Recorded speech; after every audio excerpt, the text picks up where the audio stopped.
Tudo bem com vocês? Essa é a nossa terceira videoaula para os alunos do segundo ano do ensino médio. E na aula de hoje falaremos sobre o efeito estufa. É uma videoaula bem curta, tá? Porque esse tema eu quero falar bem rapidamente sobre ele, só que eu gostaria que vocês, para poder entender melhor sobre isso, tentassem assistir o episódio 12 da série Cosmos, uma odisseia no espaço-tempo, com o apresentador Neil deGrasse Tyson. Nesse episódio 12, ele fala ali com muito mais clareza e também com os vídeos sobre a parte do clima na Terra e sobre justamente o efeito estufa. Aí então eu faço uma pergunta para vocês. A gente tem visto tanto sobre o efeito estufa, falar sobre a temperatura do planeta aumentando. O efeito estufa é ruim? Muitas pessoas respondem essa pergunta falando: não, o efeito estufa é ruim, temos que acabar com o efeito estufa. Pelo amor de Deus, o efeito estufa é bom. Sem o efeito estufa, o planeta Terra iria se congelar. É somente por causa do efeito estufa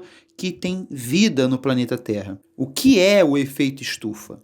Vou desenhar aqui então o planeta Terra e também desenhar uma partezinha do Sol aqui. Esse aqui é o Sol, tá? Uma partezinha dele, o Sol. Vamos desenhar também a atmosfera da Terra em azul, só para a gente poder verificar melhor sobre isso. Então, ali está o planeta Terra, né, a crosta terrestre, e aqui está a atmosfera. Essa atmosfera está meio oval, mas deixa ela assim mesmo. Vamos desenhar aqui em amarelo os raios solares. Então está vindo um raiozinho muito bonitinho do Sol e ele vai alcançar a atmosfera da Terra. Quando ele alcançar a atmosfera da Terra, o que vai acontecer? Bem, parte desse raio solar ele será mandado novamente para o espaço e parte irá passar pela atmosfera, indo para o solo terrestre. Irá haver, então, uma reflexão e uma refração dos raios solares. Essa parte de reflexão e refração vocês vão aprender melhor lá no terceiro ano do ensino médio. Então, os raios solares vão entrar na atmosfera, vão tocar no solo e vão novamente ser refletidos de volta para a atmosfera. Nesta parte, vai acontecer novamente a reflexão e a refração. Nessa parte aqui, então, o raio pode voltar novamente para o espaço e parte dele ser rebatido novamente para o interior do planeta, dentro da atmosfera, aquecendo, então, assim, a atmosfera. E aquecendo a atmosfera como um todo. Então, todo o planeta está sendo aquecido por causa disso. Isso é o que nós chamamos de efeito estufa. Agora, qual é o grande problema sobre o efeito estufa? Não é necessariamente o efeito estufa e sim o agravamento desse efeito estufa causado por gases que aumentam o efeito estufa. O que quer dizer isso? Quer dizer que esse raiozinho que deveria ir embora, ele não vai embora. Todo ele retorna para o planeta Terra, aquecendo mais do que deveria aquecer. Tem certas superfícies no planeta Terra, como nos polos. Deixa eu desenhar aqui então para vocês. Vou desenhar em rosa mesmo, as calotas polares, tá? Eu sei que não é, tá aqui, mas vamos desenhar. O que tem as calotas polares ali de tão interessante para a gente? Ela é branca, né? Por ser branca, ela reflete muito mais os raios solares. Na Terra, normalmente, os raios solares capturados pelo solo terrestre, aquecendo o solo terrestre também. Parte é refletido, mas parte fica aqui no solo terrestre. No caso das calotas polares, lá nos polos, no gelo, eles são refletidos com mais intensidade, mandando novamente para o espaço os raios solares, fazendo com que o planeta Terra não se aqueça tanto. Mas o agravamento do efeito estufa tende a derreter todo esse gelo daqui, dos polos, fazendo com que, então, tenha menos partes brancas nos polos para refletir, causando um efeito em cadeia. Menos gelo para refletir, mais aquece, mais derrete as calotas polares, com isso menos gelo para refletir, e assim o planeta vai se aquecendo cada vez mais.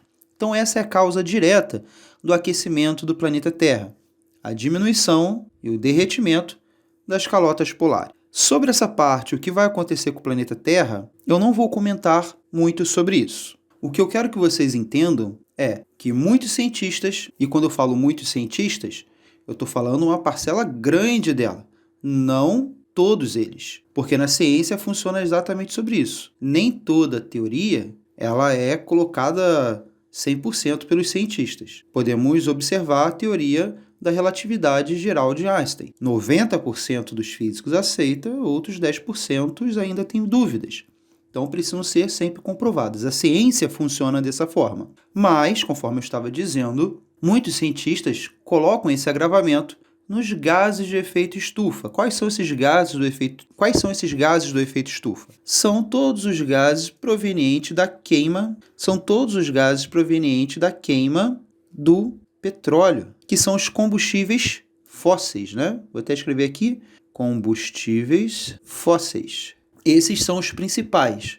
Não são os 100% dos gases do efeito estufa, mas são os principais causadores do aumento do efeito estufa no planeta Terra. Então, o que nós devemos fazer para poder eliminar esses gases do efeito estufa ou diminuir esse efeito estufa? Bem, muitos cientistas pensam em coisas bizarras, por incrível que pareça, como colocar um grande painel solar em órbita do planeta Terra, refletindo esses raios solares funcionando como se fosse uma segunda atmosfera. Qual é o problema? O problema é que, se a gente fizer isso, parte do planeta de dia vai estar com sombra e será como se fosse noite. Sem contar que, para o meio ambiente, você vai mudar toda a característica dos animais e vegetais que vivem na região localizada por essa sombra. Outra coisa, você pode esfriar demais o planeta e, sem contar que isso é absurdamente caro.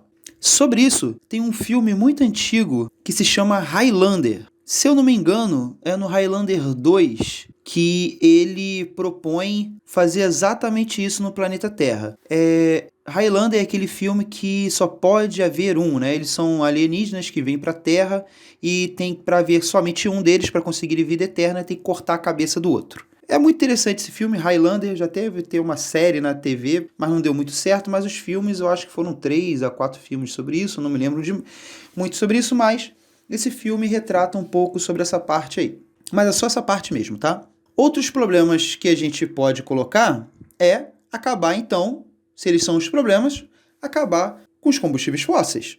Só que a nossa central energética é muito dependente da queima dos combustíveis fósseis. Ah, mas nós temos hidrelétrica no Brasil. Sim, nós temos hidrelétrica no Brasil, só que o problema da hidrelétrica é que você tem que ter rios grandes, com alto volume de água, para poder colocar uma hidrelétrica. E no Brasil nós temos bastante rios com esse porte, mas outros países não. Então podemos imaginar até a Inglaterra. A Inglaterra não tem essa matriz energética, a maior parte dela através da queima de combustível fóssil, através do carvão. Nós temos o gás natural, que também é um combustível fóssil, então a queima dele também produziria menos, mas produziria. O Brasil é um dos pioneiros, por incrível que pareça, em combustíveis alternativos. Foi um dos primeiros países do mundo, se eu não me engano, foi até o primeiro a comercializar de forma nacional o combustível à base do álcool, o etanol, que é retirado da cana-de-açúcar. Mas, no caso, o Brasil já tem grande parte da sua frota, e hoje em dia quase 100%, todos de carros bicombustíveis, álcool ou gasolina. O álcool ele é muito bom, só que para países frios ele não funciona direito, né? Você tem que aquecer o motor com gasolina antes, para depois injetar álcool. Então fica sempre um pouco complicado para isso. Nós também temos outros tipos de combustíveis alternativos para os caminhões. Afinal de contas, a frota de caminhão são as frotas que mais emitem a queima dos combustíveis fósseis. O biodiesel, que o Brasil também faz bastante, que, se eu não me engano, é com mamona. Porém, o problema todos é que tanto esses biocombustíveis, eles competem muito com o petróleo e a gente acaba fazendo a cotação desses biocombustíveis juntamente com o petróleo, ou seja, aumentou a gasolina, aumenta também o álcool. Uma coisa está sempre relacionada com a outra. Aumentou o diesel normal, aumenta o biodiesel. Isso é uma coisa que a humanidade como um todo deveria repensar. Mas o petróleo, um dia, ele vai acabar e nós devemos partir para outro tipo de combustível. E também para as matrizes energéticas, tá? não somente a eólica, ou a solar, ou a hidrelétrica, que nem é tão limpa assim, tá? Muitos países formaram um projeto muito interessante que é de fusão nuclear, tá? Fusão nuclear.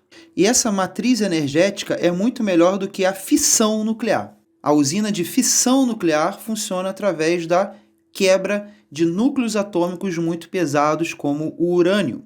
A fusão nuclear é a junção, a fusão, né?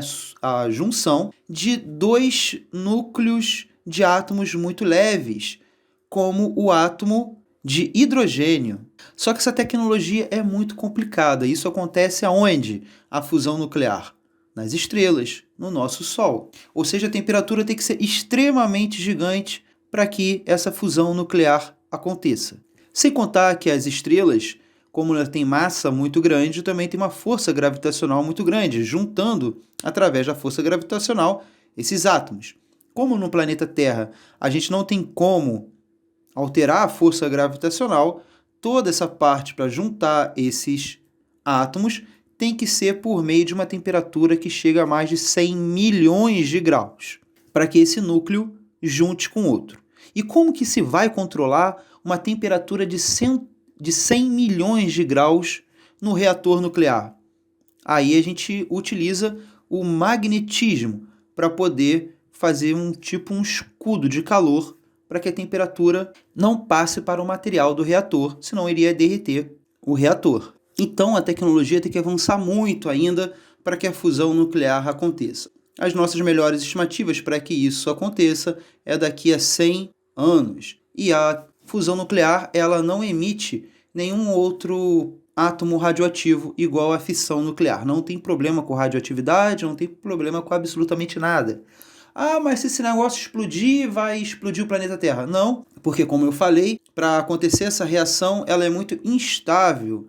Então, qualquer problema que dê no reator, ele simplesmente se desliga automaticamente e cessa absolutamente tudo e nada acontece. Não tem problema de explodir, não tem problema de absolutamente nada. Claro que tem alguns problemas, né? Mas não muito catastróficos, igual os reatores de fissão nuclear. Então, o efeito estufa, ele é bom. O problema dele é o aumento do efeito estufa no planeta Terra, causando alguns problemas muito sérios. A elevação da temperatura é a parte principal delas e o efeito que esse aumento da temperatura vai fazer sobre os seres vivos e também o planeta Terra como um todo. Devemos pensar em novas formas de combustíveis, afinal de contas, eles são a principal causa do agravamento do efeito estufa no planeta Terra. E essa é a aula que eu queria trazer para vocês hoje, é rápida, somente comentando alguns pontos,